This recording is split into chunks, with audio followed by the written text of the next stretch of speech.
Friends, welcome to my channel. आज की video में हम बात करने वाले हैं पास्ट टेंस की। इससे पहले हमने प्रेजेंट टेंस को समझा था। अगर आपने वीडियो नहीं देखी है तो अभी जाकर देख लो। चलिए शुरू करते हैं।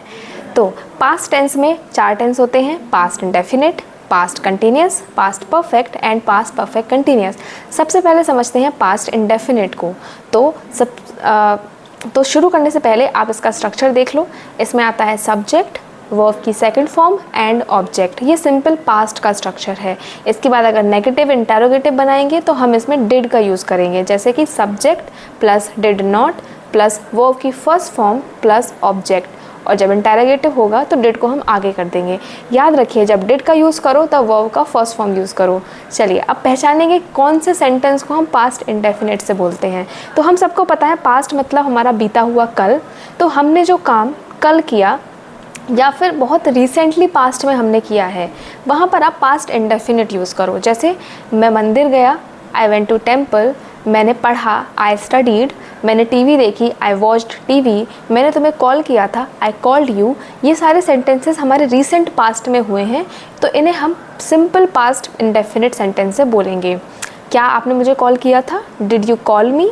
मैंने आपको कॉल नहीं किया था, I did not call you. तो जब डिड यूज़ करो तब फर्स्ट फॉर्म यूज़ करो। तो आई होप आपको पास्ट इंडेफिनिट क्लियर हुआ। अब बात करते हैं पास्ट कंटिन्यूस की। पास्ट कंटिन्यूस यानी कि पास्ट में कोई काम जब हमारा कंटिन्यू था, वहाँ पर आप कंटिन्यूस यूज़ करो।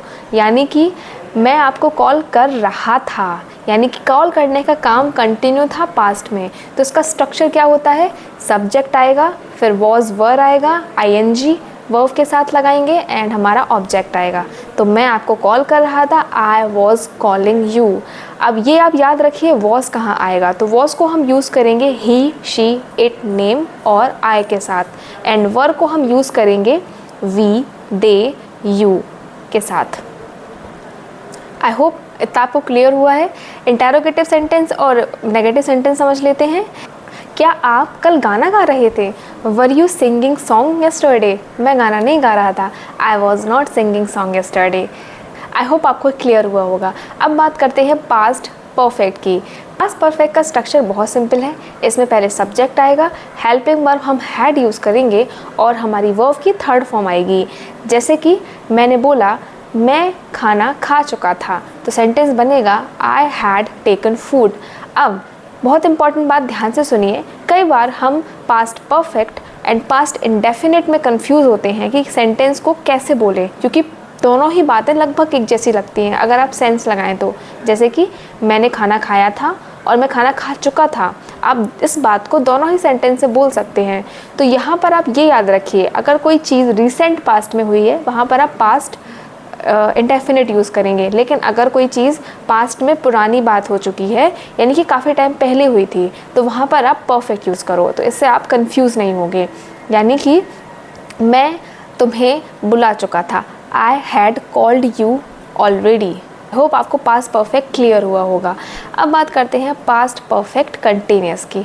तो जब हम परफेक्ट कंटिन्यूस की बात करते हैं तो यहाँ पर हम टाइम यूज़ करते हैं सिंस और फॉर के साथ। सिंस और फॉर का यूज़ मैंने पिछली वीडियो में बहुत डिटेल में बताया था, यहाँ फिर से रिपीट करती हूँ। जब ऐसा टाइम आता है जिसमें को हम काउंट कर ले नंबर्स में, यानी कि 1 दिन, 2 दिन, 1 साल, 2 साल, वहाँ पर हम फॉर का यूज़ करते हैं। यानी कि ये टाइम डेफिनेट टाइम नहीं होता है। वो एक दिन कोई भी एक दिन हो सकता है, वो 1 साल कोई भी साल हो सकता है। तो ऐसे टाइम में हम फॉर यूज़ करते हैं।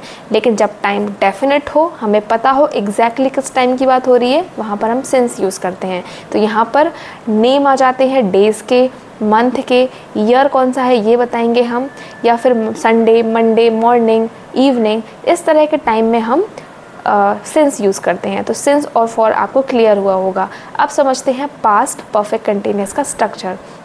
तो इसमें पहले सब्जेक्ट आता है, फिर helping verb had been use करते हैं, हम वर्ब के साथ आईएनजी लगाते हैं एंड सिंस और फॉर के बाद टाइम यूज़ करते हैं। सेंटेंस कैसे बनेगा? मैं 4 दिन से एग्ज़ाम की तैयारी कर रहा था, I had been preparing for exam for 4 days। मैं 2020 से इंग्लिश पढ़ा रहा था, I had been teaching English since 2020। So I hope आपको पास्ट परफेक्ट कंटिन्यूस क्लियर हुआ होगा। तो आज हमने समझा past indefinite, past continuous, past perfect and past perfect continuous. अगर आपको कोई भी डाउट है तो प्लीज़ कमेंट में मुझे बताइए, मैं उसको क्लियर करूँगी। मिलते हैं नेक्स्ट वीडियो में।